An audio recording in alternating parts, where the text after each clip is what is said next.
It's the Bush League Mud Show. It's the Bush League Mud Show. Let's go. Are you ready? Make some noise! All right, yo, what's going on? It is another edition of the Bush League Mud Show. Slade PJ. Episode 23. Be sure to like and subscribe wherever you listen to your favorite podcasts. Also follow us on social media at Bush League MS Pod. This week's episode, it was dead as hell when it comes to headlines, news, and tidbits in the professional wrestling industry. So let's go ahead and take advantage and get you through this shit as fast as possible before someone gets released or someone does something dumb. It's got to be happening soon, right? This week's episode, we're going to be talking about, we're going to kick it off. Why not right now? The return of WOW, Women of Wrestling. This is the favorite organization of PJ. Well, I didn't know what was going on. All of a sudden, you to me earlier today, you're like, yeah, AJ Lee's coming back. And I'm like, she just last week said she wasn't going to come back to wrestling. Well, something happened here. Well, here's the thing I will say about AJ Lee and her husband in real life, CM Punk. They have done this whole thing over the last 7 years on their terms. Yep. And they've come back on their terms. And they are in a position where, we don't really know Punk's true position in AEW besides just being CM Punk for now. We don't know really the behind the scenes, what he's going to be contributing there, but we do have a little bit more of an idea of what AJ Lee is going to be doing. The WOW, the Women of Wrestling promotion, they've announced they're going to be returning, and the former WWE Divas champion, I forgot about that. They were still calling that belt the Divas Championship at the time. AJ Lee, she's going to be a part of the promotion. She's going to be on commentary, and also a part of this is the WOW World Champion, The Beast, who was their last champ when they had left Access TV. Okay. Now, that was announced last year that they were going to be canceled. They didn't really know. It was up in the air, and it was just a matter of finding investors. Well, they did just that, and their new owner is Jenny Buss of the Los Angeles Lakers. The owner, Jerry's daughter, she did not know Jenny was a huge wrestling fan, and definitely a huge wrestling fan when it comes to the ladies. She is going to be the head of this thing also. Probably from beating up her brother in the younger days. A lot of family strife. So I'm just saying they play the role perfect. Yeah, so they struck a deal. Also a part of this, former champion Tessa Blanchard. People have been wondering for months what's going on with Tessa Blanchard. Is she going to WWE? Is she going to AEW? Is she going to Impact? Is she going here? Is she going there? MLW? None of them. Everyone was kind of staying away as far as possible. There was some turmoil, clouds, unfortunately, dark clouds hanging over Tessa Blanchard over things that she allegedly said. This was during the time that you had a lot of women coming out, speaking out on various members. Now, it was predominantly on men in the business, but Tessa was also a part of that too. CBS Global Distribution Group, they have announced that they are going to be carrying this as a new multi-year distribution deal with the Women of Wrestling. And as mentioned before, the promotion is going to be owned by Jenny Buss and also the creator of WOW Women's Wrestling, David McLean. So he's still on board. He's the founder. The new episodes of WOW, they're going to be launching. This is going to be a weekend syndication thing, so a lot like Ring of Honor. Okay. With Sinclair. They've got, it looks like a similar type deal they're going to have with Viacom CBS. Yeah. Are they also discussing putting it on the Paramount thing? Because I know that's part of their streaming as well. That seems like where we're all going with our wrestling content now. Well, with Paramount right now, there's nothing on that, but the syndication is going to begin in the fall of next year. This is according to the press release that they had issued. That night, Viacom CBS, they already secured 160 markets for this show. Wow. So that's huge. And I want to say that is well beyond what Ring of Honor had in their original deal, probably with Sinclair. So that's about 70% of the U.S. audience via the licensing agreements with deals that include CBS-owned and operated stations. Also, the Sinclair Broadcast Group, that's part of that. Previous WOW seasons are expected to begin airing on the CW Seed and also Pluto TV. And that's going to be this December. Oh, so they're going to start it up, build it, and then launch the new product in the fall. Launch it. Yeah, so AJ Lee, she's going to be providing color commentary for each broadcast, and she's also going to be serving as an executive producer. So AJ doesn't have to take a bump. Good for her, get that gig, too. I mean, it sounds like she's basically going to be like, big coach, talent scout, whatever, help them out.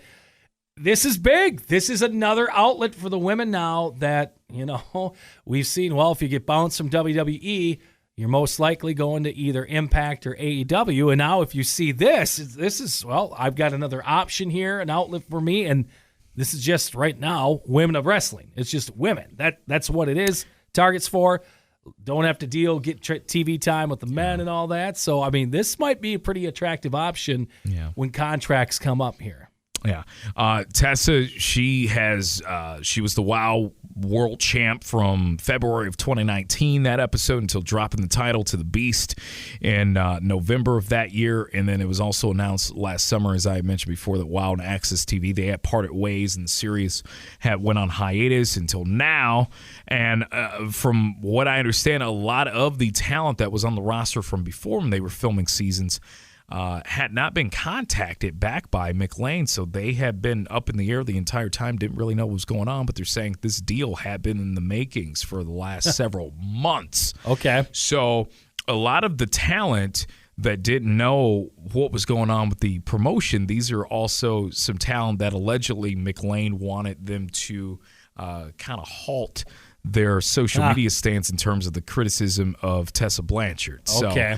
So that was a big. So I don't know. You might be looking at a completely different roster, maybe just out of the sake they wanted Tessa to be a part of this. And they had a huge press rollout on this. They took over Entertainment Tonight. They were on ET, AJ and Tessa and the Beast and Jenny Buss, and they were a part of the hosting for Entertainment Tonight. I ended up watching the episode, and they were really pushing this hard. So this is something that CBS, 160 markets, and you put them on Entertainment Tonight to help promote it. I mean, this isn't like just one segment. They were part of the entire episode hosting it with Kevin Frazier. So this is something that CBS is definitely all in for. This is big time, and I wonder what the New York reaction will be, because there's always going to be a reaction to it, I'm sure. Well, if they were smart, you'd try to poach some of their talent. Most likely, yeah. You would hope. Yeah, but again, I think it was going to work the other way around, because when they're trying to cut, here's a brand new now organization, and I think they're hitting the market. Plenty of money backing them. Yeah, they're hitting the market at the right time, because they're seeing all this go on.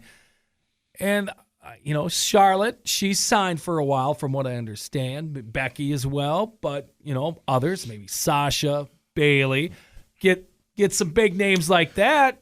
This thing could really go. It gives you some options if you're one of the ladies on either WWE or AEW. It gives you options of another place that you can work, national TV, even if you're not live like Raw, SmackDown, Dynamite, Rampage. That's for the most part it's taped, but it gives you an option. Go somewhere, work, have those quote unquote. I think it gets thrown out there a little too loosely, but the idea of the dream matches or the matches to be able to have the wherewithal to go out and work with people you haven't worked with before. Exactly. And, I guess with women of wrestling, I don't know what the plan is if you're on that roster. I don't know if you're looking at it long term. I don't know if you're looking at it as a stepping stone. But you do know at least you have a good, credible financial backing, and you've got a sports owner who is beloved by many in her sport. Laker fans love Jenny, and she comes with credibility as well.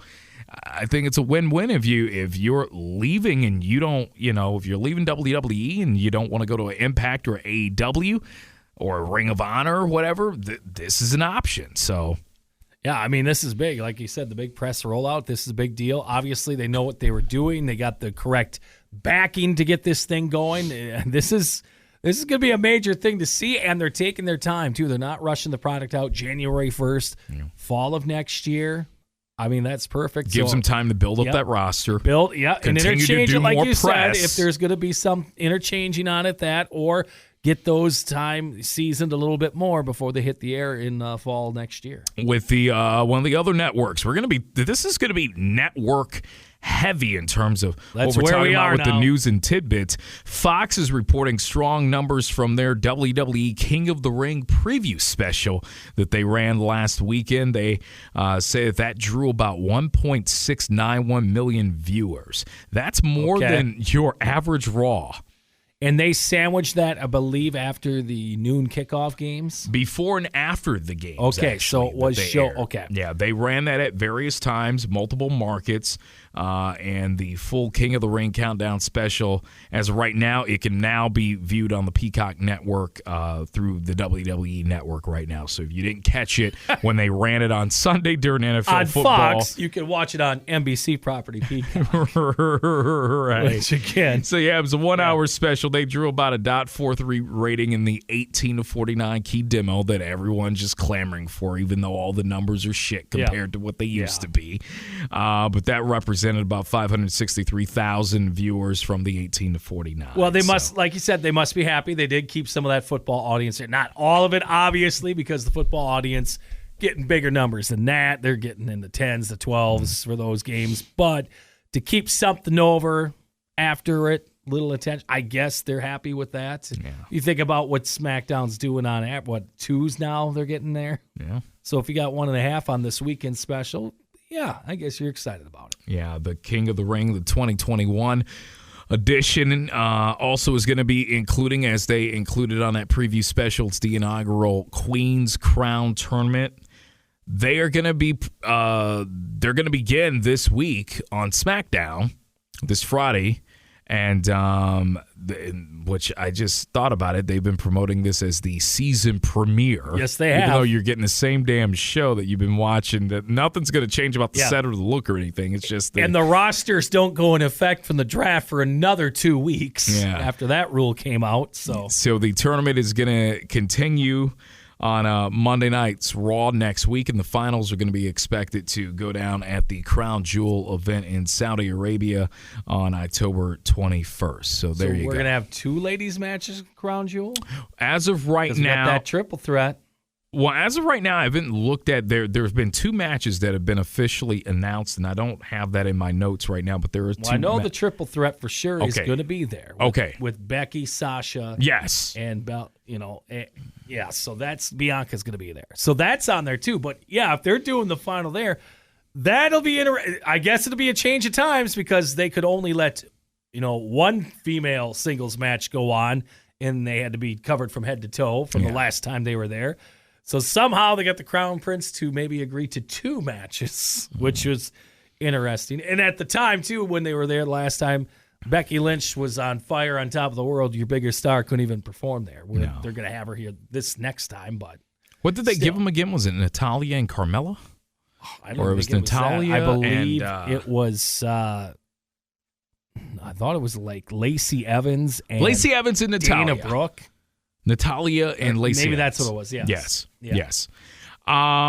This is an event everyone has been caping hard for Xavier Woods, who this is his favorite tournament. He says that backstage he has been for years telling them to please bring it back. He wants to be in the tournament.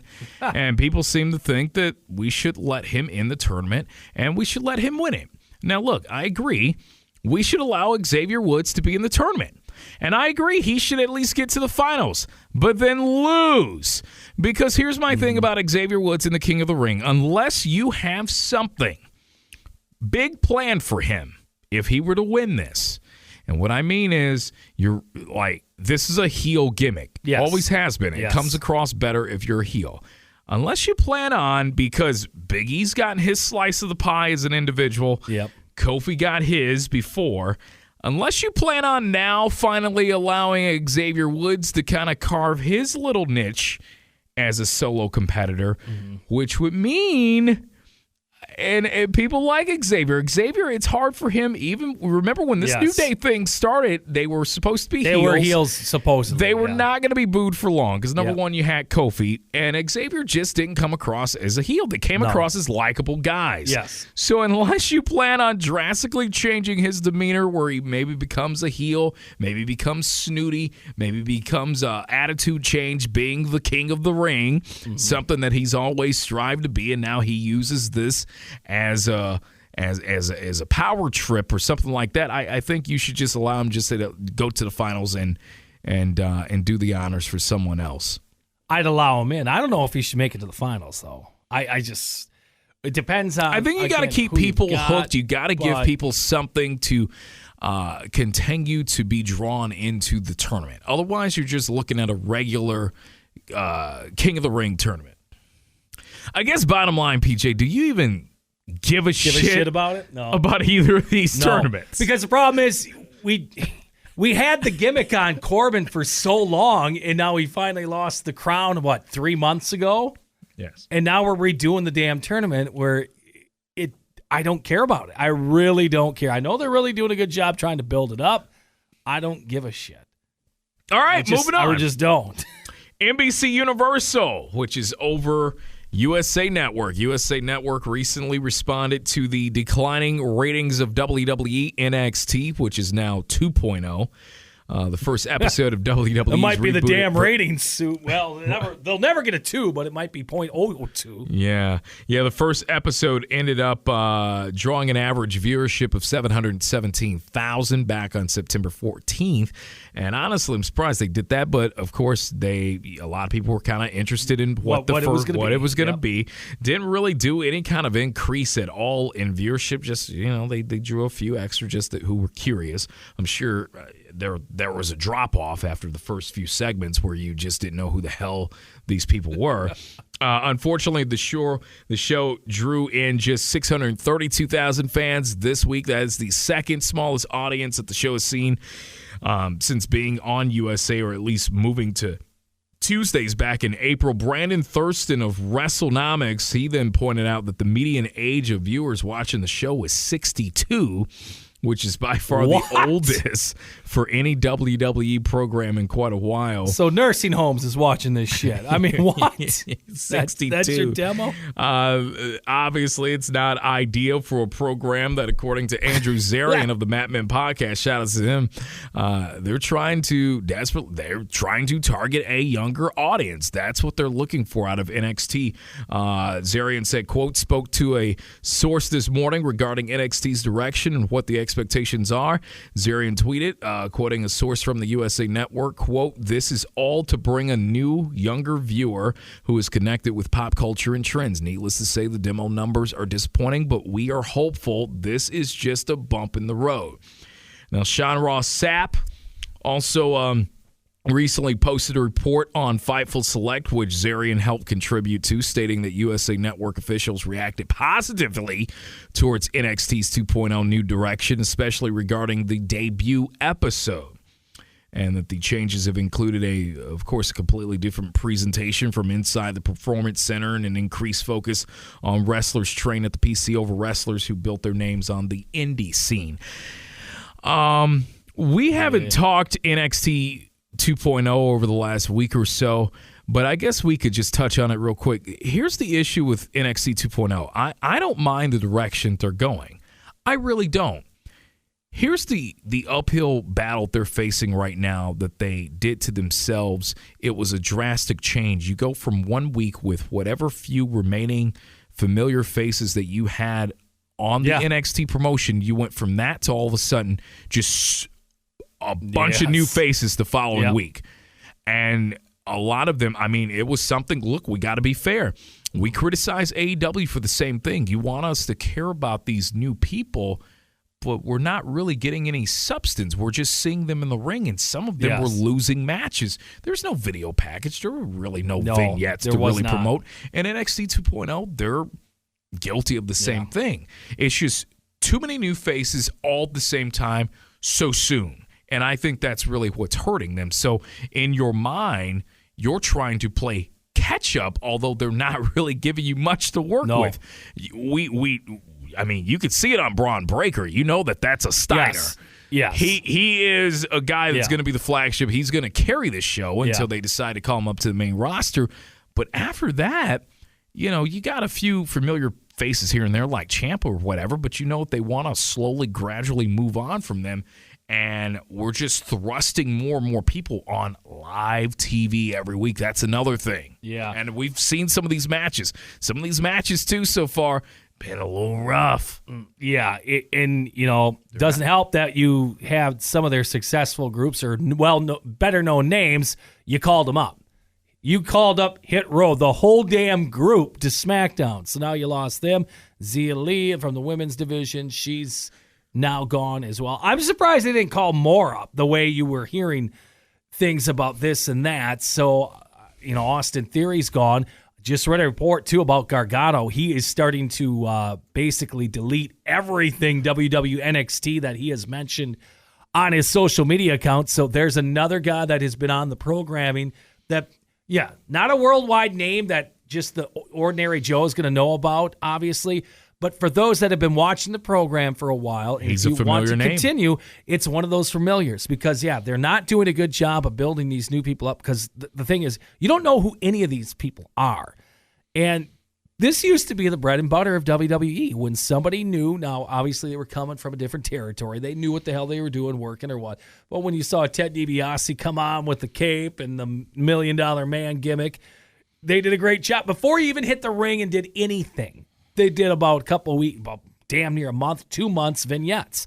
Razor Ramon, I remember those vignettes. Mr. Perfect, those vignettes. Boss Man, I remember his vignettes as well.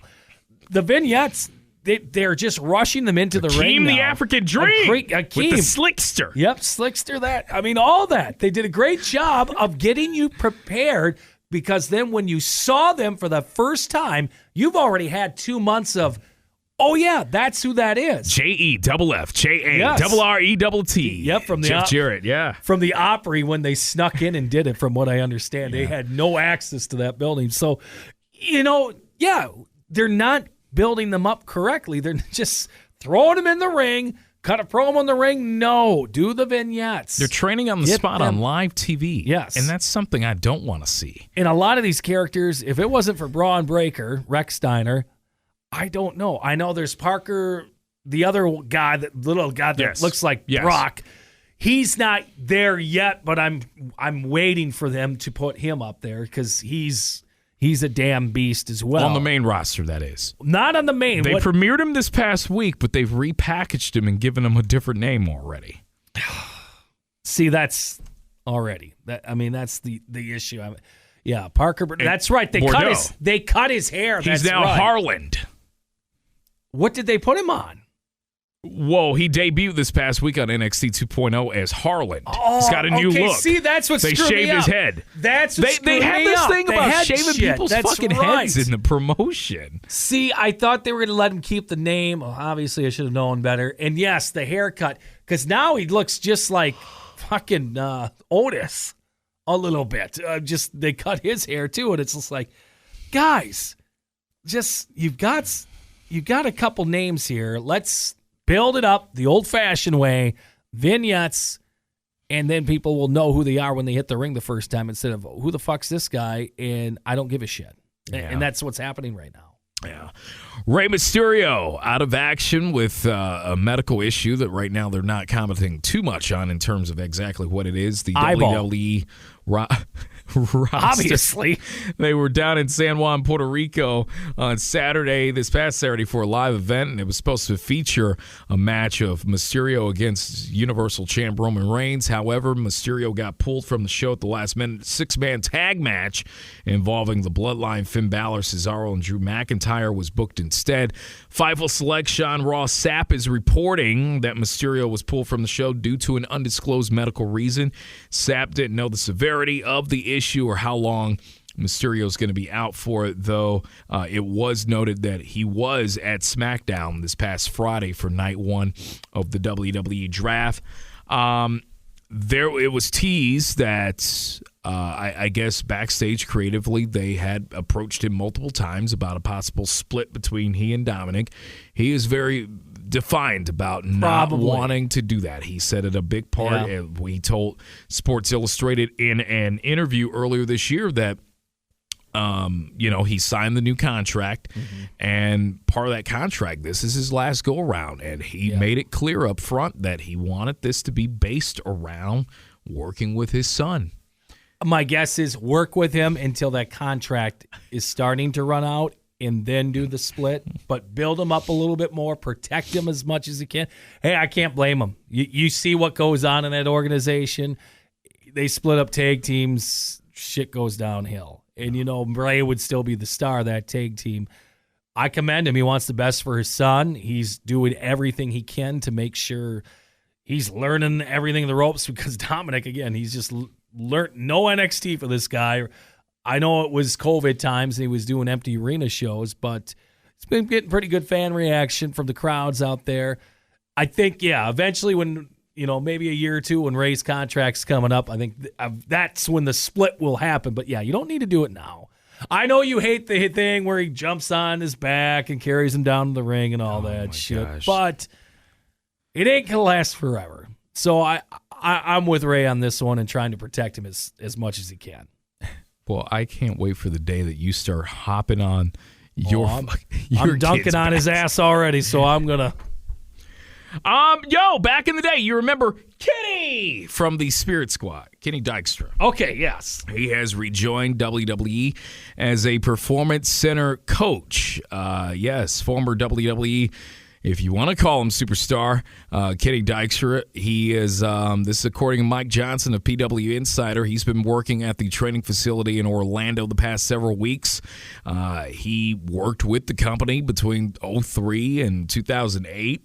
Most sustained run was on Monday Night Raw. That was around around 06-ish as a member of the Spirit Squad.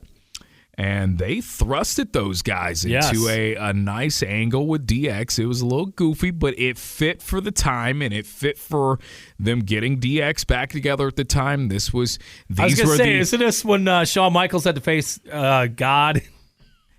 That bullshit with the McMahon. They got a nice push because they were the henchmen for Vince McMahon, and they a lot of DX pranks. They were basically the scapegoats for getting DX and the McMahon angle over at the time. They were basically Main Street Posse about a couple years later. Yes, the Main Street Posse had a lot more credibility, I would say. Well, thanks to Shane, Yeah, so Kenny was a member. He was a guy of everyone that was in the Spirit Squad. He was the one that they, behind the scenes, the stories has been that Kenny Dykstra, he was the guy that they thought was going to go on to do big things, but it ended up being Dolph Ziggler, who was Nikki. So they were tag team champs. They had kind of like a Freebird rule type thing going on before the faction disbanded around 2006, where they all got, I want to say, did they get thrown in the back of a dumpster? Probably. Or how did they? I'm trying to remember how they got the Spirit Squad out of there. I think they put them in the back of a trash. Yeah, garbage truck. So after the Spirit Squad, he ends up getting repackaged as a singles wrestler in 2007, and just didn't work out. He got released in 2008. He ended up returning some years later back in 2016. I remember that, They rekindled the whole Spirit Squad thing for a little bit with him like and 2 Dolph months. Ziggler. Yeah. It wasn't and this long. was during Ziggler's feud with The Miz. Now, was this before or around the time they were doing the KFC Colonel commercials together? I think it was about that same time frame. And I think Kenny came back, too. He left a job that he had, I think a pretty decent job. He left it to pursue this. Yeah. Thought, he was going to get a little longer run than they did, and all of a sudden, that job was gone. Yeah. So I guess I'm happy they're making amends here a little bit. Yeah. Outside the company, he's made appearances. Nothing long-term, but he's made some appearances. MLW, Ring of Honor, some various other independent wrestling promotions, including Beyond Wrestling. He ended up retiring from the business earlier this year, and that was about 5 years earlier than he had planned, because he said that he had made some smart investments that had paid off, so he didn't need to work and take bumps anymore. All right, him and Cameron Grimes on that To the Moon program. There you go. So the most awkward part of the professional wrestling industry this week came courtesy of WWE's social media show, The Bump. You told me about this, and I couldn't believe it. This was now I give credit to Sonya Deville. Sonya Deville handled this about as great as you could. And I asked you, I said, was this an intentional rib, or was this just a boneheaded question that got caught after the fact? So let me run you through this. So we've got the show The Bump. If you're not familiar, maybe you are. Maybe you get notifications. I get notifications every week when they release the new one on the WWE YouTube channel. Like at 9 in the morning. Yes, they usually do come in very early. So what The Bump does is they have guests on, and it's a panel discussion. It's very like Wayne's World-ish type of setup where they just sit down, they just talk wrestling, they do the week in review of the shows and all of that. Sonya Deville, she's a guest. And they're going through the angles, and they're get to the Seth Rollins Edge angle and how Seth Rollins broke into Edge's house last week on SmackDown. So they're dissecting everything, and out of nowhere, the host opted to ask her what she would do if someone were to break into her home. Now, if you're not very familiar with the story, it created an awkward moment because last year around SummerSlam, Sonya Deville literally got her house broken into. Yeah. We had a slumber party going on. Her and Mandy Rose, who are BFFs in real life, they're at home at Deville's.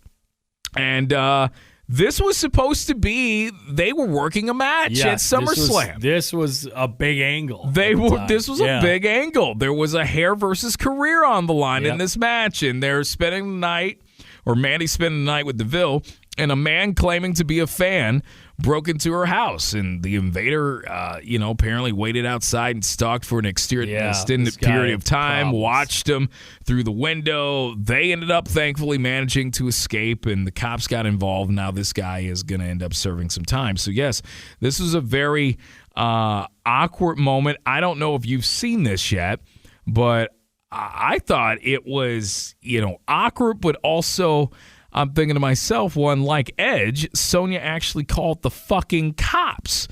She didn't call FTR. Hey, I would have called FTR. To come and check on the house. So anyways, it's just awkward moment of the week. It was strange. Courtesy of WWE's The Bump. I don't know if it was a rib, though. I honestly don't think so. Because you hear about them doing shit on purpose all the time in that company. Vince doesn't watch that shit. He doesn't. He just says, whoever the social media guy, it's like the scene in National Lampoon's Christmas Vacation when he can't remember Clark Griswold's name, the boss. Cliff, Clark, blah, whatever. I mean, whatever your name is. I mean, that's basically what it is. Vince didn't know what the hell was going on here. I bet the host legitimately did not put two and two together, and all of a sudden they asked the question. He has like this deer in the headlights look too after the fact. Yes, that's why I'm saying I don't think it was a rib, because I mean this was serious. She took time off. She was thinking of retiring. They just got her back in this position, a couple months ago. I mean, it was a big deal. It was, so I don't think there's no ribbon when it was something as serious as this. I think it was just, oh shit, that's right kind of moments. WWE Raw. We get to the, this was going to be the second night for the WWE draft. It kicked off last week with SmackDown, continue with Raw. So we have the second half of that. Plenty of big names finding themselves on the Raw brand. These changes, of course, do not go into effect until after Crown Jewel on October 21st. This is just one of the most, and they find a way to confuse the shit out of this thing every single year. The wild card rule. You have a couple free agents still out there that weren't drafted.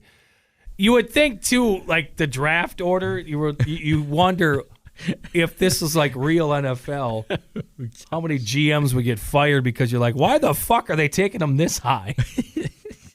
Now, Becky Lynch going one, I understand that. But some of these other picks in the first and second round, it's like, don't even call it rounds anymore.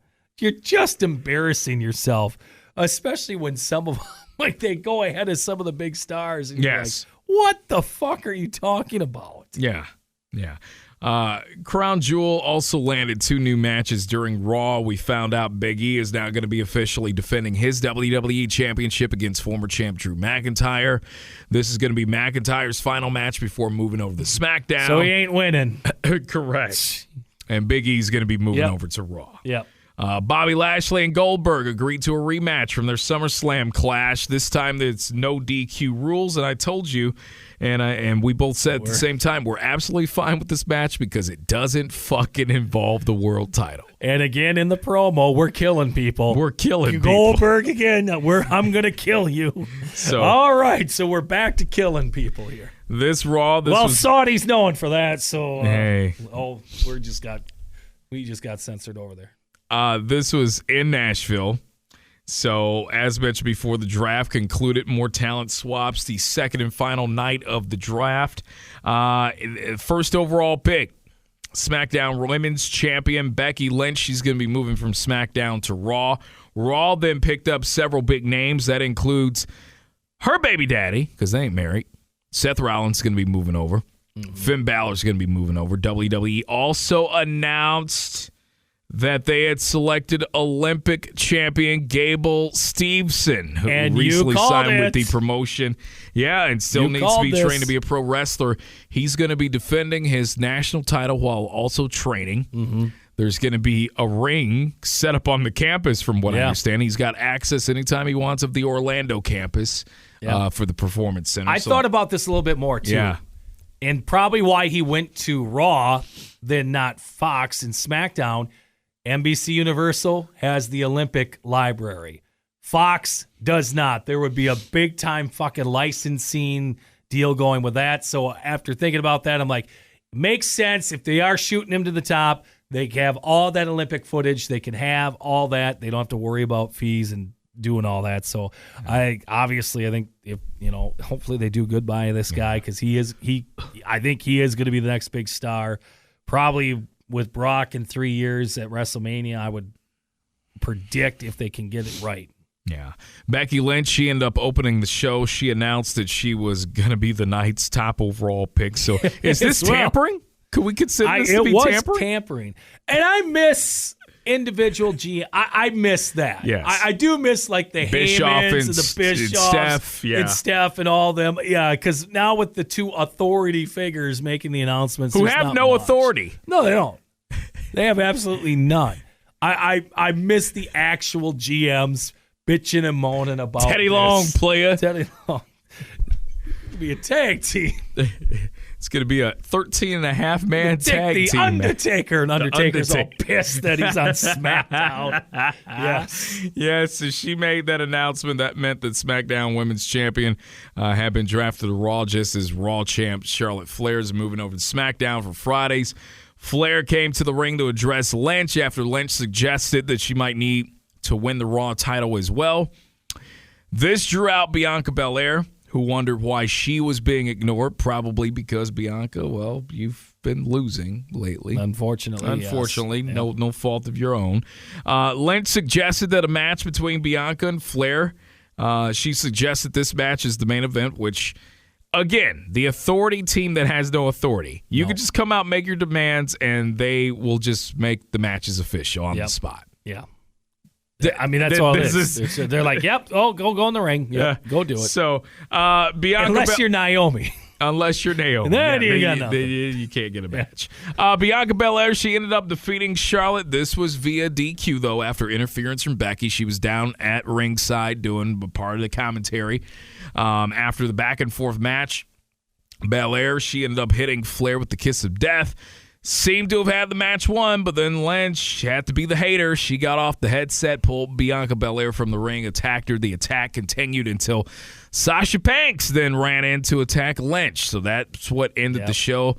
Lynch Banks standing tall after brutalizing both Lynch and Belair. I thought the match was well, you noticed sloppy. it was kind of sloppy. And I told you, I said this was clearly, and I don't know how many times that they had worked off camera or have maybe gone through or house show loop. I don't think they're working. Yeah, right so this was something that Flair kind of exposed Bianca's inexperience a bit. Bianca was having a little trouble. She was coming a little early on certain spots, so the timing was off a little awkward or whatever. She held her own, but you could tell Charlotte's just way more experienced. And just, good Lord. And Bianca, I think, she's got that same natural, gifted, God-given athletic ability like Charlotte. Charlotte's just an absolute monster of an athlete, and so is Bianca. We'll so I Bianca think that just a couple comes years, timing. and it'll be just So, they had their little flares, their little hiccups here and there, but I thought overall it was a solid match. But that was what ended your Raw. What else happened on this show? Raw's actually been a little tolerable lately. It has been. And the numbers are going up a little bit for that. Yeah, we ended up getting a United States Championship match. This was Damian Priest defeating Jeff Hardy via pinfall to retain the title with a crucifix pin. After the match, we then got the newest edition of Raw, who also came over during the draft, Austin Theory. He came to the ring, asked to take a selfie with Hardy, and then just started attacking the shit out of he did. Jeff Hardy. So apparently Jeff Hardy, even though he's respected for the shit that he's done over the years, he's also the most disrespected legend on the roster because everyone just apparently uses him as a pincushion to just get their shit in. We got to make sure we're getting the use of that time service contract. The reports are that the company, as of right now, Theory's on the good side. They have big plans for him. They really like him. And, really we've heard, we listen to other podcasts as well. Jim Cornette's was one of the first that I've heard that's been all in on Austin Theory. Now, they brought him originally. If you remember, he was part of the staple with Andrade and Zelina Vega and Garza. Garza, who at the time, Garza was on the up and up list, and now a year later we see where he is. With his cousin. That's why it's kind of like touch and go when you hear that. Yeah, with Theory. And at the time, he didn't fit that. No, he just didn't fit that clique for a lot of obvious reasons. But I think maybe it was one of those sink or swim type situations. He ended up going back to NXT, found a niche with the Gargano crew. I think he was a Heyman guy. I think Heyman saw a lot into him. And then when Heyman lost or just stopped being the control guy, then obviously they stopped using him. Yeah. He went back to NXT, was part of the Team Gargano with Candice and with Indy Hart. So found a little niche there. Shayna Baszler. She ended up defeating who we had not seen in a while, Dana Brooke, via submission with the arm bar. After the match, Baszler continued to attack Brooke's arm. She was going to do what she had done to Nia Jax and Eva Marie the last couple of weeks, which was stomp the elbow and take it out, but Doudrop ran in to make the save. I'm happy that they're finally making Baszler the badass that she was down at NXT. Is it too late? It might be, but at least we're starting to trend that way. We got to make other women. Need some gals. So right. we need some more gals that. We've got a lot of heels, though. That's the problem. And she might get lost in the shuffle, but I'm glad that they're trying to get back to the roots of where she was at NXT, the big badass from UFC. Yeah. And she should be an ass kicker. Absolutely. And I'm finally getting back to one. it. Yes. Yeah. We got a match of Mansoor and Mustafa Ali versus Angel Garza and Humberto Carrillo. Garza pinned Ali. No one cared about it. All right, moving on. Big E and Drew McIntyre. They were a tag team. They defeated the team of Robert Roode and Dolph Ziggler via pinfall when McIntyre hit Ziggler with a Claymore. The match came about after Roode and Ziggler, they interrupted both McIntyre, who was in the middle of asking for a shot at Big E's WWE Championship. Big E had already accepted the match. But this, I thought was a very tolerable and a good segment. Here's the issue. Dolph Ziggler has been booked as a loser now for the last 4 or 5 years, but I love the video package they put in there to remind you Big E came up with Ziggler when Ziggler was your world champ. When they brought McIntyre back to the main roster after letting him go, bringing him back, putting him in NXT, calling him up. He showed up night one with Ziggler. So they played video packages. They're reminding you, here's the issue. Again, Ziggler's now a loser. and you could book that tag match if you want it, but they were. But I get it. It was they were doing something that we usually criticize them for. They want you to forget a lot of the shit they do. They should have stretched this out. They should have made this a program. They didn't. They killed it off in one night. Yeah. It's like you guys had something good here. Let the Dirty Dogs jump these guys individually in their matches or something like that. And then Ziggler comes out and says why he did. Pain in the asses or something. Like, you guys never thanked me. This thing could have got stretched out. It could have been a 3-month program between those two, and people would have loved it. They would have accepted it. And that way you could, kind of save Biggie and McIntyre's going to the SmackDown anyways, but I mean, you didn't have to put this fucking title match on a Crown Jewel that knows McIntyre's going to take another loss in a championship match. So this could have been a good program, but they just pissed it off in one night. It's like, again, they have no patience. Yeah. Women's Tag Team Championship match. We had the former champs of Natalya and Tamina losing to Nikki Ash and Rhea Ripley after hitting Tamina with an assisted splash. I mean, Tamina and Natty, they should be the women's tag team champs of forever. They deserve the belts, and now we're just doing this to get because Nikki we can Ash. actually depend on them to come to TV every weekend and work a damn match. Yeah, it's Rhea just Ripley should be a solo star. Correct. Nikki Cross should be a solo. Yeah, but this is designed to get her over more than anyone else, to be a tag champ, to say, well, she was this champ and that champ, and it's like, no, this is actually killing this whole belt. It really is. Yeah.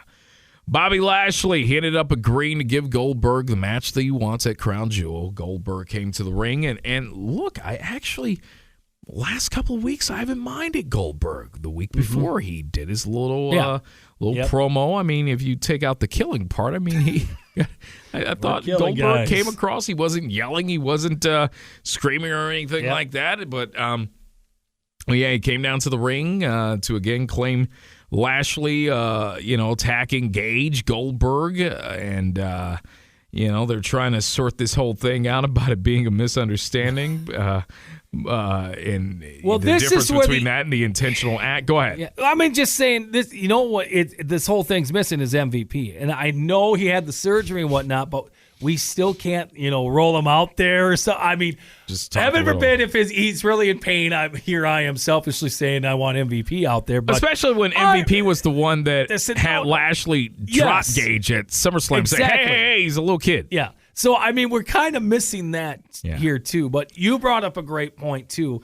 I think maybe why we're buying this or okay with this is there's no title on the line. No title on the line. Lashley, he responded by demanding an apology for character assassination and said that he'd face Goldberg at Crown Jewel under no DQ rules. But always watch your back. Yes, Shelton. And it took forever for them to jump it. Yes, this was like, I was like, is this some private party in the woods shit? Yes. Shelton Benjamin, Cedric Alexander, they end up jumping Goldberg from behind. But, of course, Goldberg, being the man that he is, quickly took both men out to end the scene. So there you go. Speaking of the Hurt Business, they ended up, now we just put him back with Bobby Lashley, and we got him fucking losing already to the New Day. Yep. Xavier Woods, he pinned at Shelton Benjamin after a rope walk elbow drop, and there you go. And then finally, Randy Orton hitting Omos and AJ Styles with some RKOs. Orton then challenged Omos to a one-on-one match as a setup to take out both men with Riddle ahead of RK Bros tag title defense at Crown Jewel. So I actually don't mind Orton and Riddle and Styles and Omos. It's a program for now. Yes. Yeah, it's absolutely. But I think fine. it's got to be done after this because I think they've stretched it as long as they can between those two. All right, and for WWE SmackDown, the first two matches of both tournaments took place on Friday night for the King of the Ring Crown Jewel pay-per-view. Saudi Arabia, that's fast approaching, so the card is coming together pretty quickly so far. We got King of the Ring, we got Queen's Crown tournaments. We've talked about this already earlier in the podcast. PJ don't give a shit for either one. No. I will say, though, with the SmackDown opening, it was a little unique with the contract signing. Becky Lynch, Sasha, and Bianca all in the ring to start off with the contract signing, and they were all at 3 different tables. Becky was at a table right in the entranceway, then Bianca was in the ring, and then Sasha was just standing on the announce table. So I guess that was unique before they did the typical, let's just crash the table in the middle of the ring, which did happen. And it finally made Bianca come across as a mean ass in this. Now, they did try the Cena spot where she tried to double them up. It didn't really work, but it still put the point across that she could do it. It made her look good in this planned contract signing that they had going on in Bel Air. She stood pretty. She drove both women through the table to end the segment, standing tall, and the crowd was definitely into it.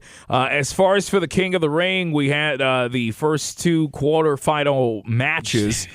And the first one that we had Rey Mysterio, who I was a little surprised they had back. It had been reported already that he was taken off a house show due to an undisclosed injury. Well, he faced Sami Zayn. Sami Zayn got the victory with the very lethal roll-up.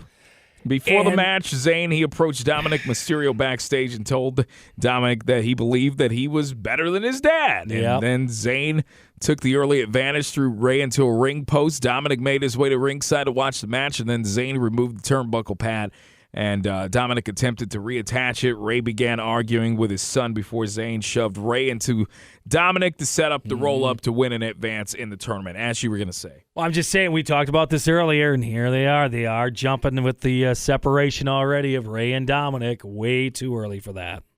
The other quarterfinal match that we had on SmackDown was Cesaro taking on Finn Balor. Very odd matchup, if you ask me, in terms of how they put together this tournament. But Finn Balor was victorious.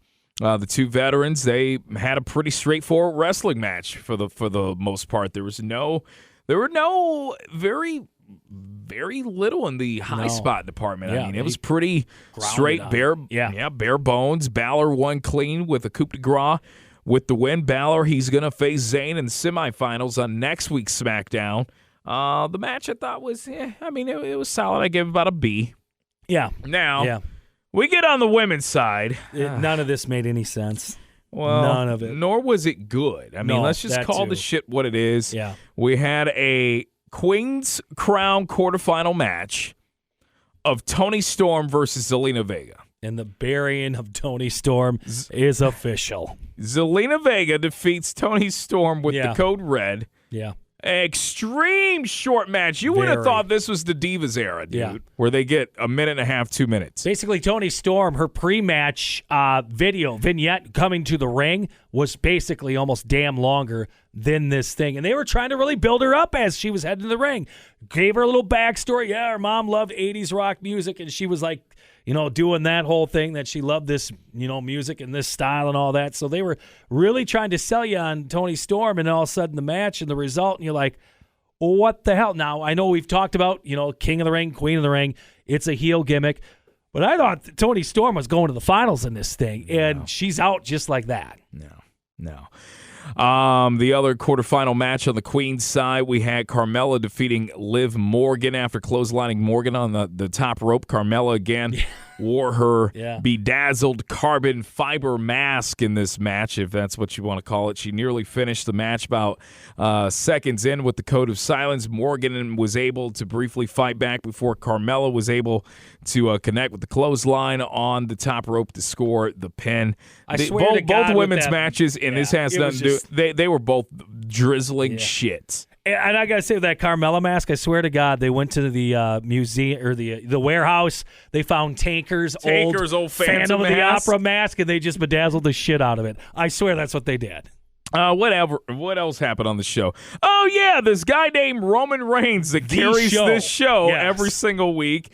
He ended up forcing Paul Heyman to prove his allegiance. And this was a damn good in-ring promo, but it's Paul Heyman, so you can't expect anything less. After Heyman explained that he would have to be stupid to turn on Reigns and help Lesnar, especially before Crown Jewel. Reigns then made Heyman deliver a promo into the camera as he gave him the stink eye from afar. Yes, and he lifted his face up, grabbed it, and everything. I mean, it was good. Yes, this was to explain why Reigns would be victorious at the upcoming pay-per-view against Brock Lesnar at Crown Jewel. I told you, I came to you, and I said, boy, that didn't last long at all. They've already got go-home heat with Happy Corbin. Nobody gives a shit. Yeah, you had to explain to me what happened because I had it down a little bit, and I didn't hear. We decided to do another episode of Happy Talk because we got to get everyone a talk show now. I didn't have the volume on all the way, but I saw the little gimmick, or the banner ad. Street Profits were going to be on there. I never saw the Street Profits show up to the damn show. Yeah, the Street Profits were supposed to be the guests on the show, but Kevin Owens entered the ring only to find himself quickly beaten up by both Happy Corbin and Madcap Moss that they have now trademarked. They have trademarked it now. God. So that's what Riddick Moss is stuck with now. We ended up getting, I like what they're doing with these two. However, I feel that it's a little too soon to blow it off with a match, but we had Sonya Deville backstage talking to Adam Pearce. Yep. Naomi confronted her. Naomi wanted to know why she wasn't selected to even be in the Queen's Crown tournament to begin with. Deville insulted her and said she wasn't worthy of it. And then Deville said that she would be the one if Naomi wants to get in the ring so bad because Naomi wanted to be switched over to Raw, and Pierce thought about it, and then quickly Deville shut that down. So it's like, I don't want you, but I don't want anyone else to have you. So Sonya Deville offered the opportunity for Naomi to get back in the ring next week to face, her. Naomi must have a high cap number. They just can't get rid of her. They have no taker in the trade or what? I don't know. I mean, just comparing it to other things. And then they ask a good question after getting out of that McAfee and Cole. Is an official able to do that? It's like, well, yes, because it's WWE. They've been doing it for the last 30 years. Yeah. We got Seth Rollins who came out to the ring, and he cut a promo. Edge, he didn't think Edge was there. Edge, if you recall, Edge bypassed on calling the cops. He called FTR instead to go check on his house and to get Seth out of there last week. And to clean up that apple, that dangerous apple, the only vandalism that was left in the house. Yeah, Edge then challenged Seth Rollins to a Hell in a Cell match. Rollins demanded Edge's answer, that he answer the challenge for a rubber match, only to be attacked by Edge to end the show. The two brawled. Edge threw down the challenge for the pair to meet. This is now going to be a Hell in a Cell match. Is this at Crown Jewel as well? Has that been announced or not? Yes, I'm going to imagine that's going to be a Crown Jewel match. Yeah, so I guess blow off a Crown Jewel. Is that strange? You're going to blow off of this a Crown Jewel and potentially your kickoff to Reigns Lesnar going to go on there too. It just doesn't make any sense. All right, moving on with AEW news. There wasn't that much for this past week, but a few things that we want to highlight. Bryan Danielson went on to explain why, in his opinion, AEW is more appealing to wrestling fans than WWE. He's wrestled about 3 matches so far. Yeah. One of those was with Kenny Omega. We've also had a match with him in one of the Jacksons of the Young Bucks. Yep. So the only singles was the Omega match. Yeah. So far, it's been about a month now. We're coming up on, and pro wrestling fans, this is definitely reinvigorated some juice in the AEW, even though you already have some fans that were already excited about the product, but this now puts it next level between the arrivals of both he and CM Punk. It's definitely changed the culture a little bit, and it's actually made the product look more like a wrestling show. They're starting to phase out some of the people we didn't want to see to begin with. So that's what. Anyways, he had an interview to hype up AEW being in Philly this week. He talked about how AEW's emphasis on in-ring action is one thing that differentiates their product from WWE. He said, quote, "This is one of the things that drew me to AEW and why I kind of wanted to come to AEW. It's that AEW is like a wrestling-first company. It's a wrestling company for wrestling fans, and sometimes WWE is just more based on general entertainment.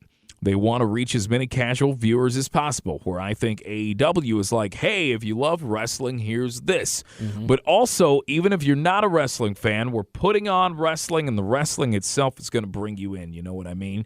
He went on to say, and I think that It's one of the really unique things about AEW. If you were to do a comparison of the two, like just watching the shows, you'll see that there's a lot more wrestling in the 2 hours of Dynamite than there is even in a 3-hour Raw.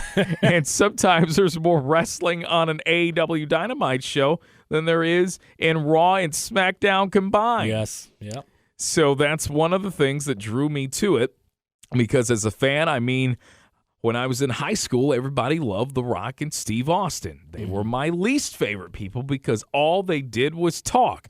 So I liked the wrestlers, In other words, AEW caters to wrestling fans first, while WWE is more focused on casual fans.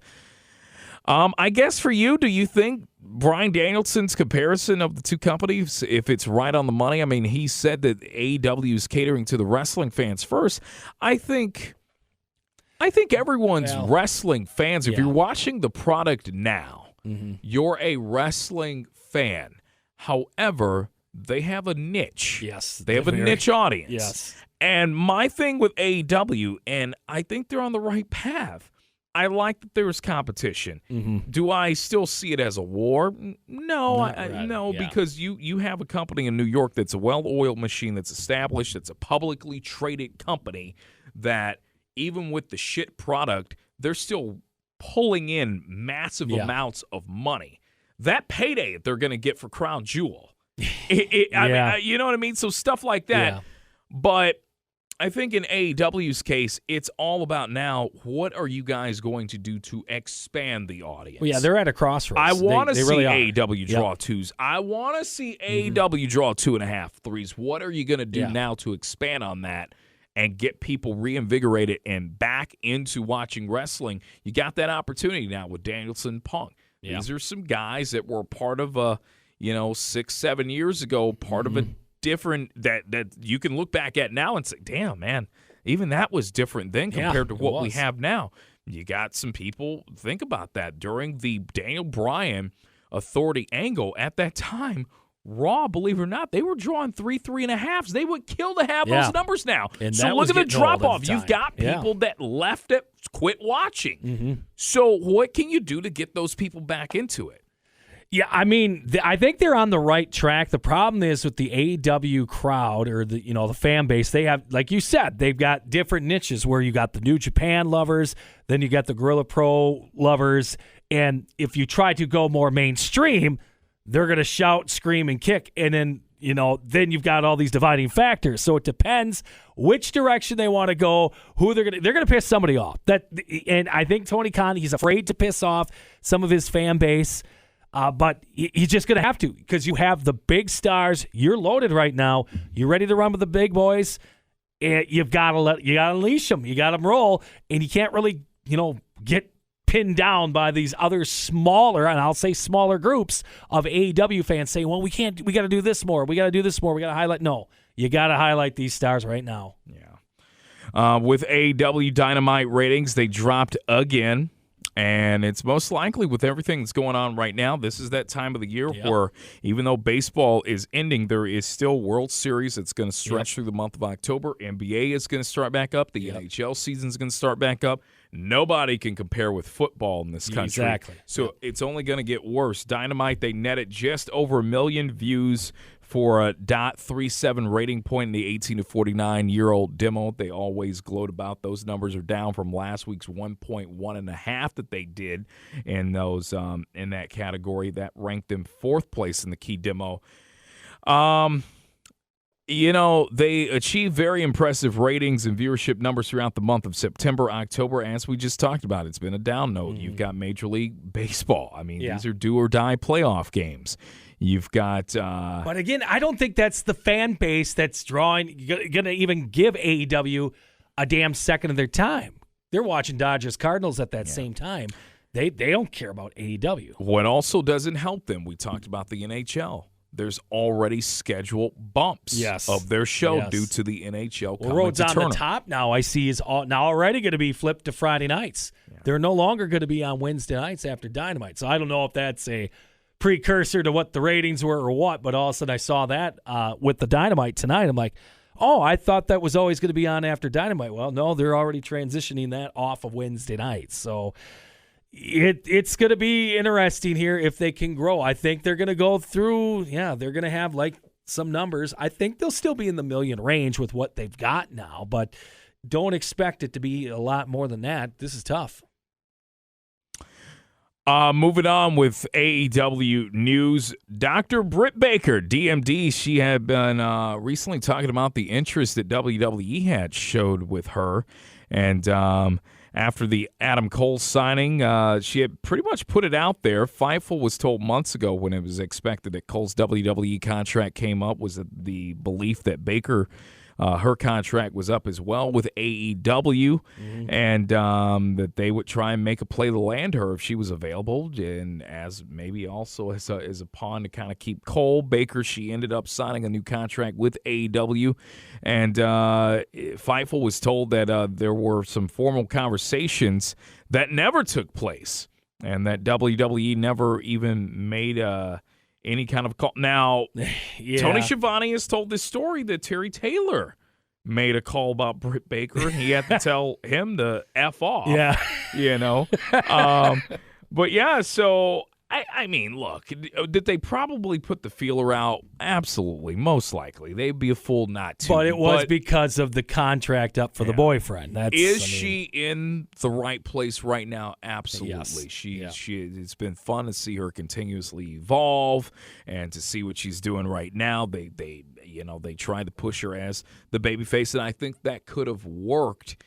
But here's the issue. Looking at where she is now, where she was then 2 years ago, you can tell she wasn't a believer in that gimmick. No. She's more comfortable where she is right now. And hell, she already had screen time on NXT when they accidentally showed her during that match with Cole when he did the big flip off the cage. So she already had some good screen time going into it. All right, AEW moving into their television show, kicking off first the second anniversary show of AEW Dynamite. They did as much as they could a 2-year anniversary to stack this card. We got a pretty. I didn't think it was as incredible as some people say. I thought it was decent. There have been worse Dynamites. Yeah. I thought it was one of the better ones that I've seen in a while. They're coming off the Grand Slam, and I know there's been a little buffer there, but I'm just saying you're coming off some pretty big programs. Eventually, you can't just keep stacking it each week. Yeah. This was headlined by the main event of the huge casino ladder match that was going to determine the number one contender for Kenny Omega's World Championship, and also the Elite taking on Bryan Danielson and his company that he's been keeping around, like Christian and Kazarian and Jurassic Express and A lot of botches in that match. We also got a major women's division match on this episode with Hikaru Shida, who was looking for her 50th win, which apparently 50 wins is the standard in AEW. This was against Serena Deeb, and I actually liked how they did that match, at least how they ended. I love the outcome of that. You can build that into a program. We'll get on that in a little bit. First off, kicking off the Dynamite episode, Bryan Danielson, Christian Cage, and Jurassic Express versus the Elite. That was what kicked off this episode. We got right into the action with Jungle Boy and Nick Jackson going at it. Things they picked up pretty quickly. Jungle Boy, he then took Nick down with a drop kick and forced him to tag out. Cole came in as the legal man. Then Omega was soon in soon enough, and of course we got the crowd to get that Kenny No Balls chant. The fans in attendance there. Nick Jackson on the top rope, but then Jungle Boy kicked it, causing him to lose his footing. And moving on, Danielson then tagged in. Huge ovation from the crowd in attendance that night.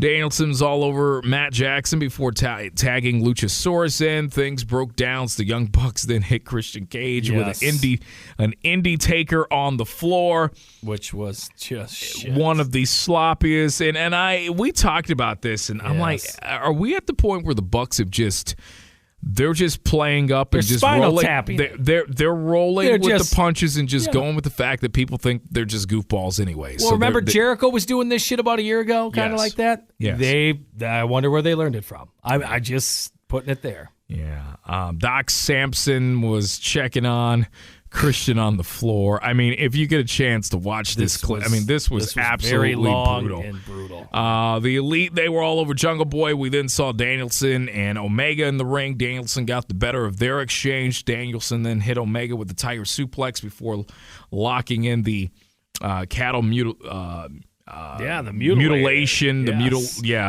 We can call it that now. AEW World Champ. Nick Jackson then broke up the count with a swanton from the top rope. Then we got Luchasaurus that came in. Oh, my God. Manhandled the Elite Adam Cole. He went for Panama Sunrise, but he got caught and then choke slammed into Omega. Yes. That quickly got followed with a tail whip before he got taken out. Jungle Boy then eliminated Nick Jackson with a Hurricane Rana to the outside. Danielson then hit a dive of his own into the crowd, followed by another from Omega. I'm sick of the dives, but hey. they were doing a good job of calming it down a little bit, but no. Yeah. They brought him back with a vengeance in just this match.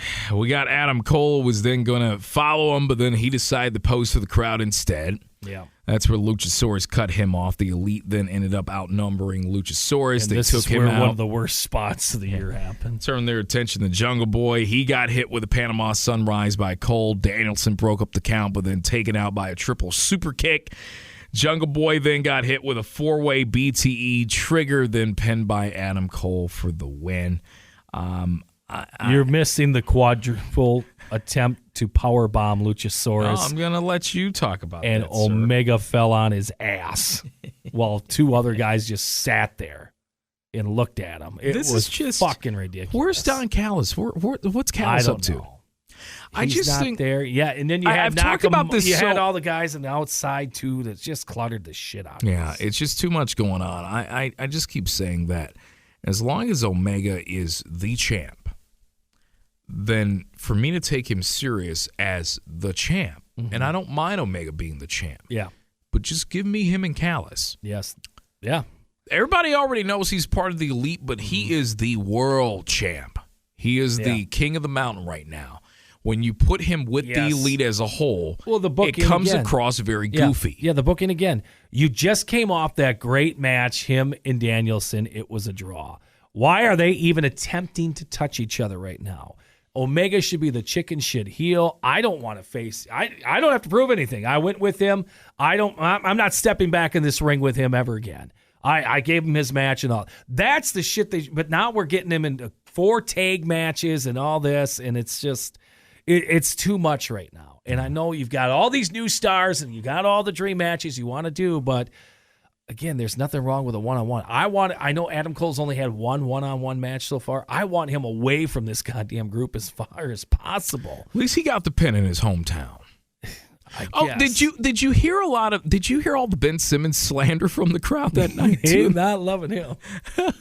That was pretty good in Philly, yeah. CM Punk, he then addressed the fans in Philly.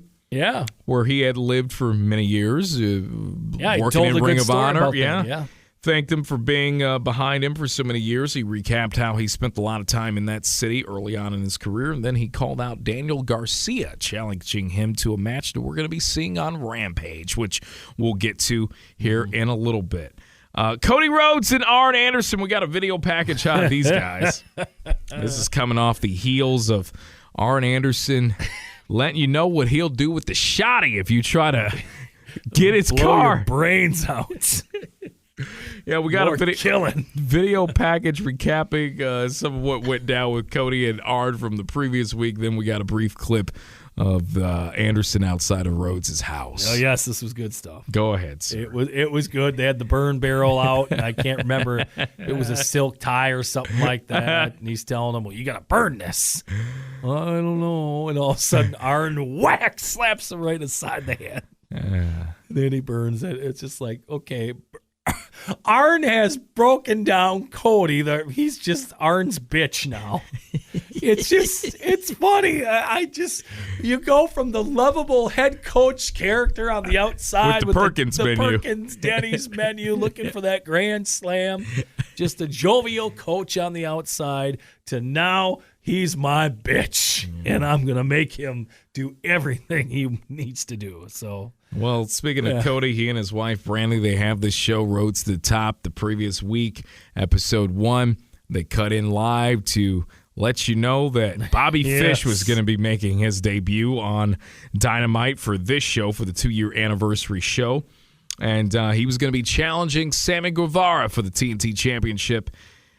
We saw both men repeatedly taking some strikes early on in the match, and they tried to kind of highlight that Fish was, of course, more experienced. He took control, but not for long. Fish went for a vertical suplex. Guevara, he reversed it, powered him back into the apron. And then we also ended up getting Fish hitting him back briefly, taking Guevara out. Guevara, he came back elbow. Both men, they brawled out on the apron. And then we got the action back into the ring. Guevara hitting back with some strikes of his own. Fish caught him with a backdrop. Guevara then hit a standing Spanish fly before heading to the top rope. Fish kicked the legs from under him. Yep. They really tried to make this match as competitive as possible to make you kind of care about Fish, even though we knew it was going to happen, being that Guevara had just won this. Yeah. He ended up there on the top rope. There was a massive avalanche Falcon arrow for a near fall. Fish then followed it with an exploder suplex onto the corner. Yeah. One enough to put the champ away. Guevara was able to dodge a boot from Fish, quickly hit him with the GTH, and pinned him. So there, I mean, I thought it was Again, booking issue. If you're going to book this, Guevara was just the champ, so you know he's not dropping it. This should have been a DQ finish. But the problem is you don't know what a DQ is in AEW anymore. Well, when I saw Bobby Fish, I said first, since we get so trigger happy with, we feel like everyone's got to be in a faction or eventually. Yeah. And I'm like, why is this guy not with Dan Lambert and his crew? Correct. Well, then Sammy wins the match, and there's no indication that Fish is with anyone at all. No. He was just on. But then we see Dan Lambert and members of American Top Team. They come down to the ring after the match, and they beat the shit out of Guevara. And that's where this was the bait and bring out Jericho and Hager. So and then Fuego del Sol also came down and try and make the save. And he got taken out immediately. And again, I am supposed to believe that Jericho and Hager can fight off these badass guys in the ring. It was bad. It was bad to make them look like they were real hulks against these guys. It was bad. Lambert ends up making the challenge for next week's episode of AEW Dynamite, a 3-on-3, the Men of the Year, and Junior Dos Santos versus the Inner Circle.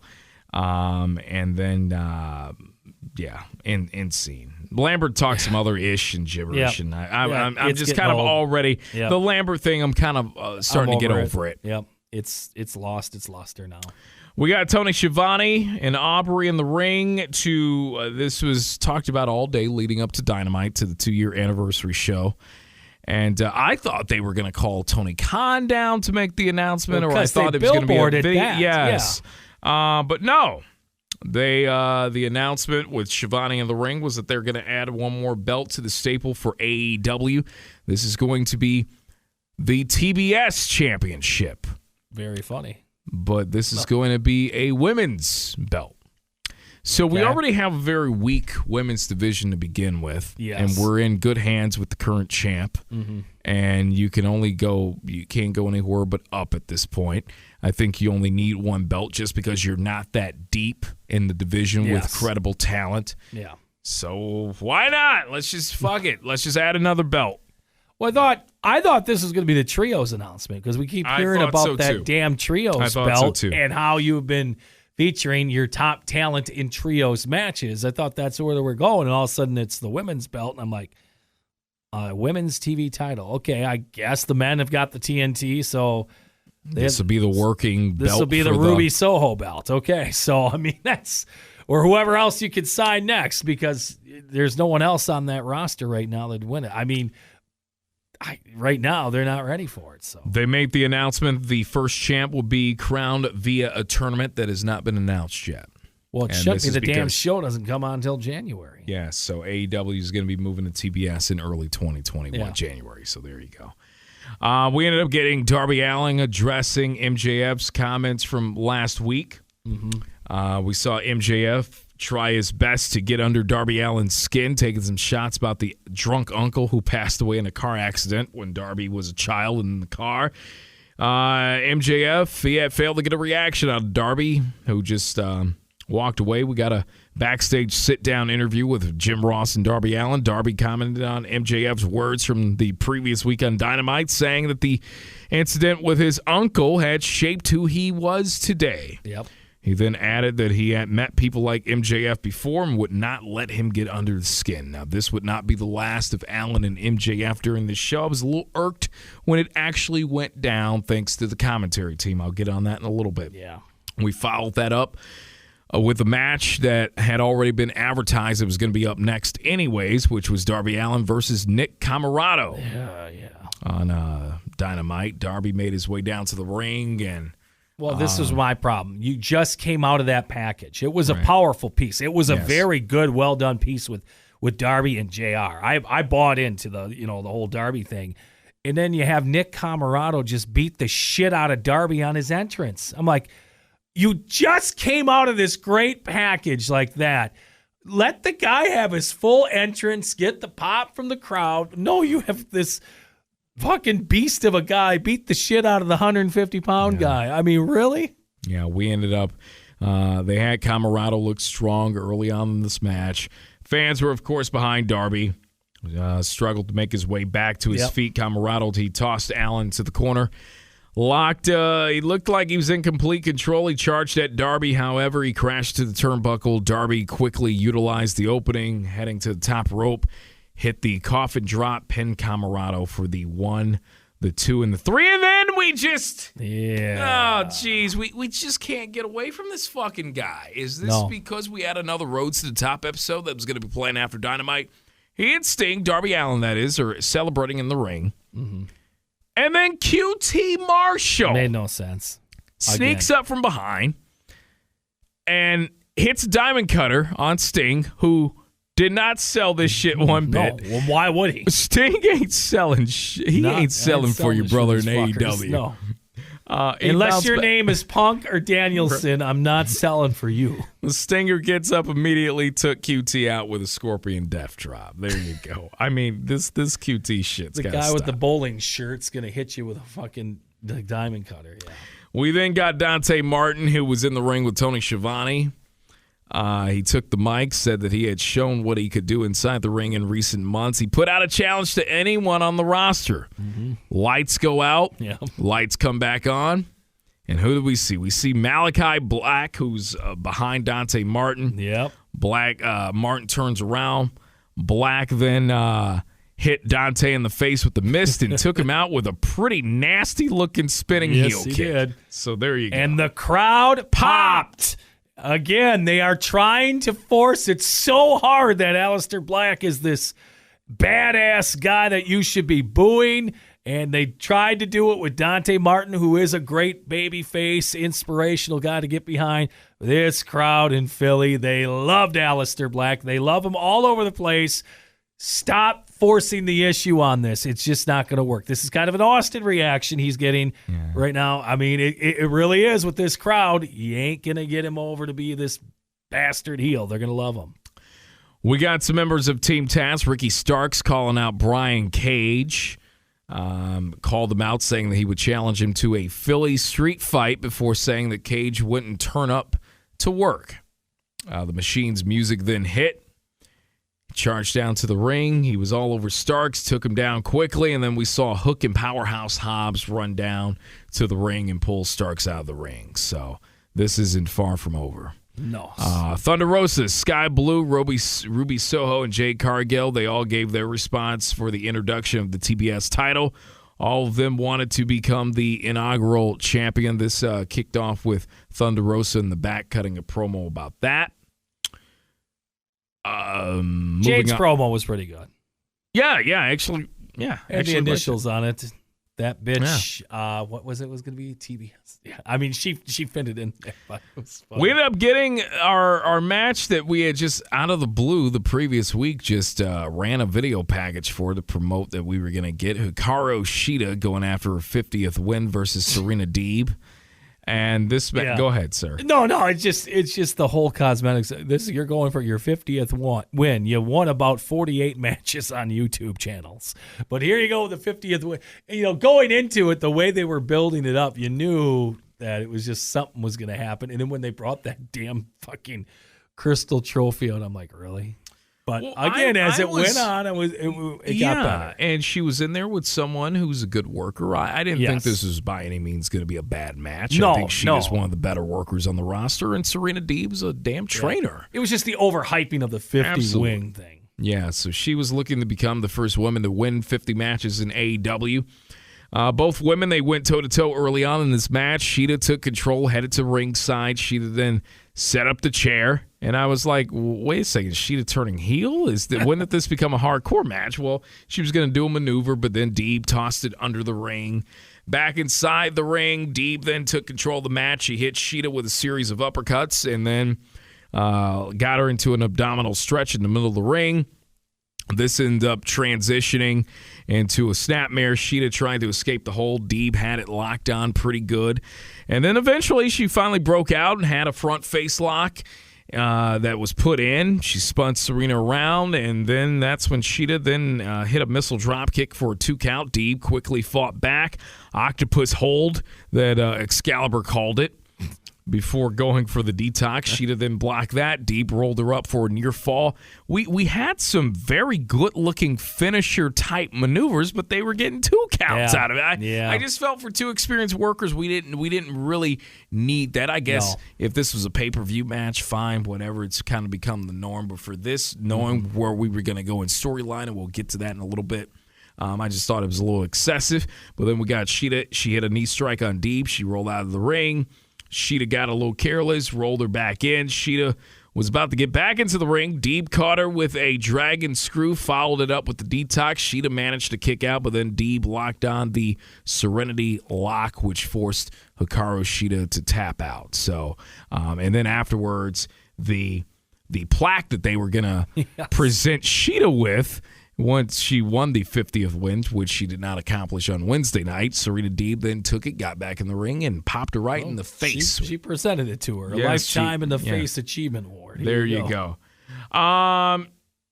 So Deeb, well, now you think about this women's turn. division, they got to have something else because it's just Britt Baker and Ruby Soho right now. Really, that's all it is. So if you have a little good rivalry between Deeb and Sheeta now, that's good. So good on them to build it. I like the end angle of this, and we'll see where it goes from here. Yeah.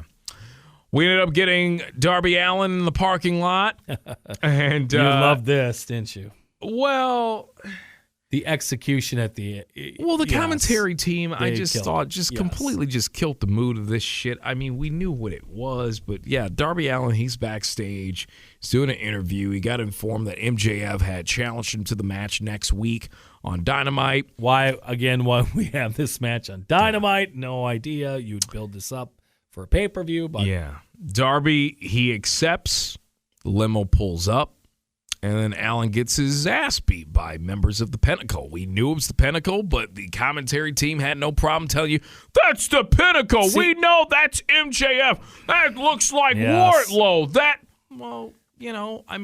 If that was going to be the case where we were going to reveal them, then let's have them jump Darby first and then go ahead and pull off the fucking ninja ass. And the thing is, we haven't seen the Pinnacle together in about 3 months. I didn't know they were still a thing because I thought we could only have the one faction. The Inner Circle. So I didn't, for a surprise thing, I didn't buy into it until they gave it away to me and said, oh, yeah, I guess that's who it is. Moving on, we got our main event, the Casino Ladder match. This kicked off with Orange Cassidy and Pac. And early on, we saw Cassidy pretty relaxed. And it took for them to remind me that it wasn't that long ago that we had a damn triple threat match. Where they were in it. They were in it versus Omega. Yes. Completely forgot about that shit.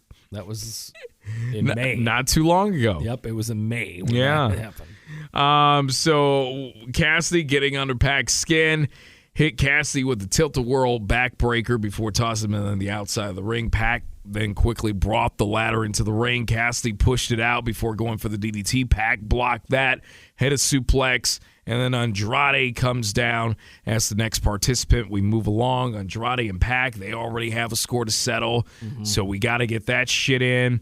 And then... not getting that transportation from the airport. I mean, that's that's justified now. Pac ends up hitting Andrade with a baseball slide drop kick, set up a ladder in the middle of the ring. Pac then start climbing the ladder. Andrade joined him on the ladder after a springboard. Then Andrade hit a gorgeous-looking sunset flip powerbomb, taking Pac out. It was actually, I thought, probably the best spot of the match, and it really gave a jolt of energy to the crowd. Yeah. And then that was when Orange Cassidy, he joined Andrade in the middle of the ring, hit him with the silly, lazy kicks. Andrade then proceeded to chop the hell out of Cassidy's chest.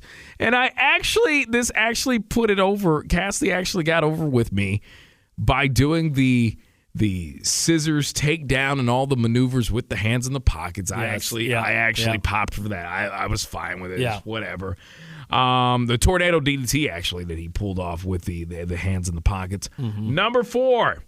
Who did we get? Well, someone who's gotten a lot of TV time lately. Matt Hardy, he enters at number 4. That's right, yeah. He was the next to come into the ring. Orange Cassidy went to hit him with an orange punch. Hardy then blocked it, hit the side effect.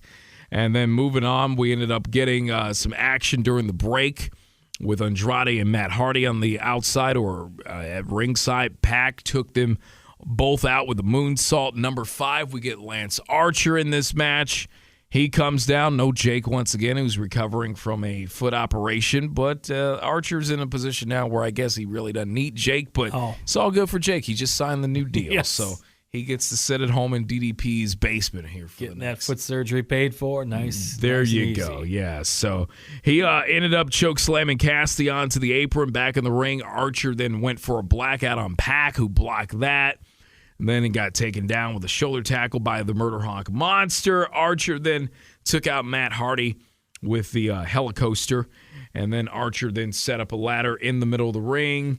And this was the second one that got put into the ring. That got placed along the middle rope. He placed Cassidy on the second ladder, hit him with a splash. Participant number 6 that we get in this match. It's the second to the last for the Joker. The Joker coming out last, but Jon Moxley comes in at 6. He comes in, and as he's coming through the crowd, Archer decides to meet him in the crowd. May as well, if he's coming through. What the hell? Yeah. So toss a chair in his face. Moxley then toss Archer into the barricade before Lance returns some fire back. Chairs going back and forth. One actually hit Moxley in the face. Archer then back in the ring with the ladder in the hand. Cassidy hit him with an orange punch. Moxley comes in, takes out Orange Cassidy before hitting Archer with the drop kick. And then it was time for the Joker. Yep. And this was something that was on my mind over the last couple of weeks, and then it just left my mind because I had my mind on other things with this show and other things in wrestling. The Joker ended up being Hangman Page. This was a great excuse to bring Page back into the fold and to give an excuse to have him take advantage of a match that allowed him, through a stipulation, get back at Omega for another shot at the title. And I was surprised by it, too. I was with you. I forgot all about him. I thought maybe, are we going to see Buddy Murphy? Are we going to see Wyatt? Are we going to see Strowman? Is that who we're seeing here? No, it was Adam Page, and we loved it. It was great to see him back. Crowd loved it. Page and Moxley, they exchanged some strikes in the middle of the ring, and then Hangman clotheslined him out of the ring. Archer got back in, charged at Hangman, who used the low bridge. Wasn't that long ago, if you remember. We had Archer actually go over clean on Hangman. Or am I thinking that was Archer, right? That was. Yeah. Cassidy, he leapt off the top rope. Page caught him in midair, hit a fall-away slam into one of the ladders. Pac then attacked Hangman from behind, taking him out.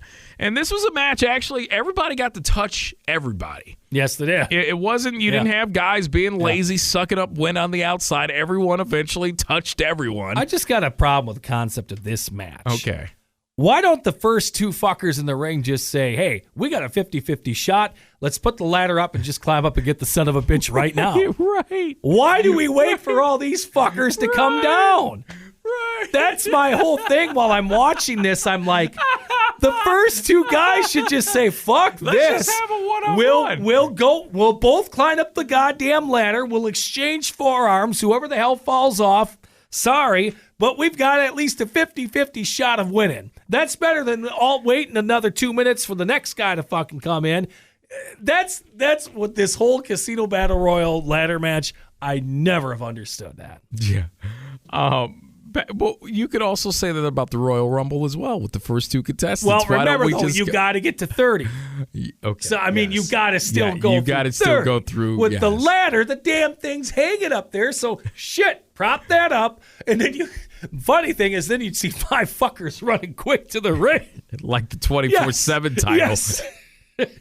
Pac had a table set up in the middle of the ring. He gets to the top rope. Andrade joins him there, but then Pac knocked him off into the ladder setting up that was set up at ringside. Page then hit the Andrade with a dead eye through the table. We get Moxley, who's back in the action. He comes from behind. He hits Page with a paradigm shift, and then he started to climb the ladder. Orange Cassidy joined him. Then Matt Hardy used his chance to push off the ladder with both men still on it. Hardy had Cassidy on the table at ringside, climbed the ladder, hit a leg drop through the table. That took Cassidy out of commission for the match. Archer then sets up a ladder in the middle of the ring before Hangman Page takes him out with a buckshot lariat. Page and Moxley, they're now climbing the ladder. They're going at it. Moxley touching distance of what's at stake there. Page recovered, threw some right hands of his own, took Moxley down. There you go. Page grabs the chip, earns his world title shot at, we're going to assume, is Kenny Omega. Actually, you know what? Yeah. This didn't really have any, not really any botches or anything too silly. No. I thought it was an A-caliber main event. It Fine. was. Even though I was bitching about the concept of the match, the performers in it did great. They really did with everything going on. Right guy won. I mean, Page getting that champion. Like, I thought it was too late for him, honestly, after they didn't push him at the last pay-per-view and they did the Space Jam shit and all that, and then they wrote him off, and obviously with the baby going at home. I thought maybe it was a little too late, but, I could be wrong because that crowd really popped for him. We'll see if they give him. I hope they do not do this as a Dynamite throwaway match. I really don't. This has got to be on the pay-per-view, right? This is going to be a pay-per-view But the problem, match, remember when Scorpio Sky won this thing, he had to face Darby Allin the next Wednesday night. So let's get to Full Gear and hope this is the championship match.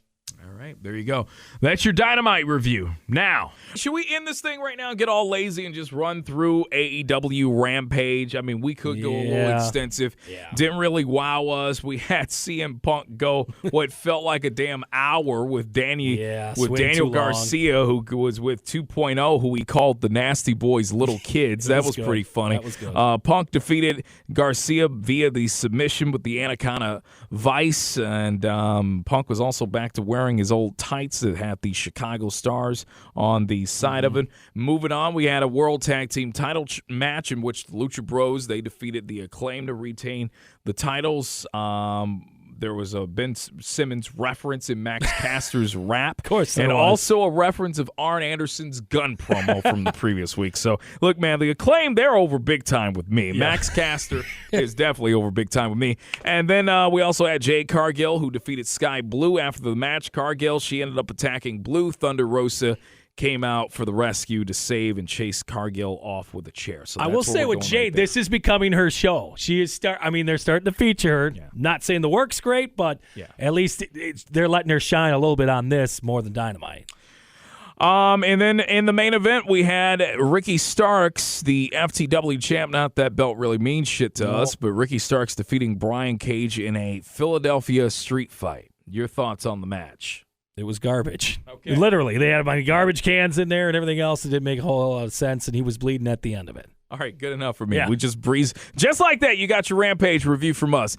All right, another edition of the Bush League Mud Show. Slade, PJ. Like and subscribe wherever you listen to your favorite podcasts. Also, social media at Bush League MS Pod. We'll be back at you next week.